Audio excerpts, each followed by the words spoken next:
देखो, फल फूल सब्जी पौधा होता है ना, अलग अलग सीजन के होते हैं। कुछ होते हैं जो गर्मी में पनपते हैं, कुछ होते हैं बारिश के समय के होते हैं, और कुछ पौधे जो होते हैं वो ठंडी में पनपते हैं, साग सब्जी फल फूल।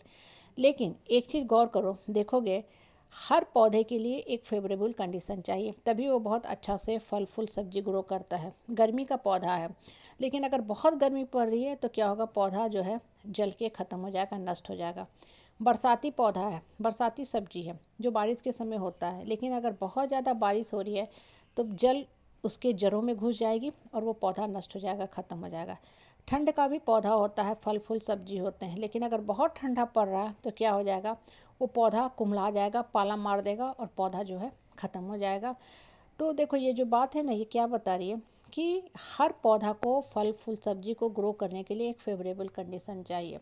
यही चीज़, यही लॉ हमारे जीवन के ऊपर भी काम करता है। आप देखो, जिस समाज परिवार परिवेश में रहते हो ना, लोग आपको हमेशा ही हमेशा शिक्षा देते हैं, अरे पढ़ने वाला बच्चा तो कहीं भी पढ़ जाता है, अरे एडजस्ट करने वाला आदमी तो कहीं भी एडजस्ट कर जाता है। ये बातें कहने में के लिए बहुत अच्छी लगती है, खासकर जो लोग धर्मगुरु टाइप आदमी होते हैं ना, परिवार के निकृष्ट स्वार्थी लोग होते हैं, वो इस तरह का जो प्रवचन होता है ना वो बहुत देते हैं, क्योंकि खुद वो अपने कुछ नहीं करते हैं, अपने तो बहुत कंफर्टेबल लाइफ जिएंगे और सब लोगों के ऊपर चढ़ के रहेंगे और सामने वाला को इस तरह का उपदेश देंगे।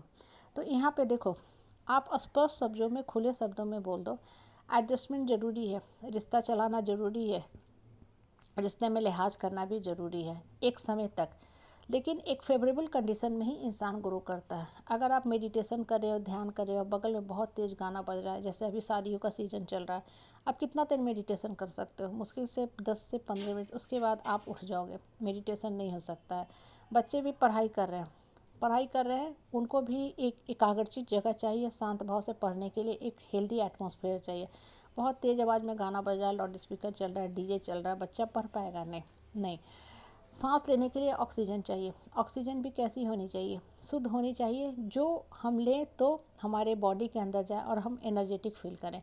ऐसा ऑक्सीजन, दमघोटू हवा हमें नहीं चाहिए कि जब हम सांस लें तो खांसते खांसते परेशान हो जाए, ऐसा लगे कि गला चुक हो गया है, सर में दर्द शुरू हो जाए और उल्टी शुरू हो जाए। कहने का मतलब क्या है ना, हर चीज़, इंसान हो, पौधा हो, जानवर हो या कोई भी चीज़ हो, एक फेवरेबल कंडीशन में ही ग्रो करता है।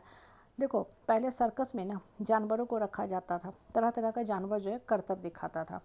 आज जानवर को वहाँ बैन लग गया है कि आप जानवर के साथ इल ट्रीट नहीं कर सकते हो, उसको आप भावना फीलिंग इमोशन से नहीं खेल सकते हो। क्यों? क्योंकि वो एक अलग तरह का जीव है, लेकिन उसके अंदर भी आत्मा है, उसको भी खुली आकाश में, उन्मुक्त आकाश में उड़ने का पूरा हक है। पिंजरा में बंद करके उसको आप डमरू बजा के नहीं नचा सकते हो।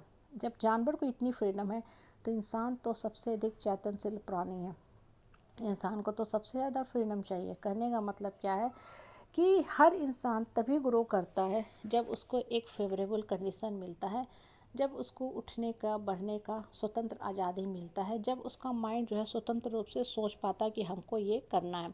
आप बच्चे को किताब दे दिए, ठीक है, या सपोज करो कि आपने खाना ही बनाया है, बहुत अच्छा खाना बनाया है, लेकिन लगातार लगातार आप झगड़ा चल रहा है, लड़ाई चल रहा है, तो वो इंसान खाना खा लिया, उसको उसको ये भी नहीं पता चलेगा कि आज उस खाने में नमक था ही नहीं। क्यों? क्योंकि माइंड उलझा हुआ था उस झगड़ा लड़ाई में। इसलिए बोलते हैं ना कि खाना खाओ और खाना बनाओ तो शांतित होकर बनाओ, नहीं तो स्किप कर जाओ, उस समय खाना मत खाओ। क्यों? क्योंकि बॉडी के अंदर नकारात्मक इमोशन चल रहा था, नेगेटिव हार्मोन बहुत फास्ट गति से बढ़ रहे थे। तो जब आप फूड भी खाओगे ना तो उस खाने के ऊपर वो पॉइजन क्रिएट करेगा। बच्चे भी देखो पढ़ते हैं तो वो उसी पढ़ाई में सफल होंगे जिस पढ़ाई में उनका इंटरेस्ट है, मतलब जिस चीज़ को उसकी आत्मा स्वीकार रही है, आत्मा कबूल रही कि हाँ हमको इस पर्टिकुलर सब्जेक्ट में इंटरेस्ट है। बहुत बार पेरेंट्स भी मिस्टेक करते हैं, बच्चे को इस सब्जेक्ट में इंटरेस्ट नहीं है, उसको फोर्सफुली पढ़ाते जाते हैं। क्यों? क्योंकि फलाना आदमी का बच्चा, XYZ आदमी का बच्चा, मेरे रिश्तेदार का बच्चा ये पढ़ाई कर रहा है, तो तुम भी इसी पढ़ाई को करो और मेरा नाम ऊपर करो मुझे समाज में, ताकि मान सम्मान मिल सके, जो सरासर गलत है। इसलिए देखो, जीने की आज़ादी लो, मन को स्वतंत्र करो, मन को स्वतंत्र रूप से सोचने के लिए छोड़ दो, और आपका जो मन कहता है ना वो करो, जो आपका इनर ट्यूटर कहता है वो करो। अगर आपका मन चुपचाप बैठना चाहता है तो ठीक है, चुपचाप बैठे रहो, बेकार के फिजूल के लोगों के साथ जो गॉसिप मंडली में बैठते हो, दिमाग को गंदा करते हो, अकेले बैठो, शांत बैठो। आपका अंतर्मन आपको गाइड करना चाह रहा है, इसलिए आपको अकेलापन अच्छा लग रहा है, आपको शांत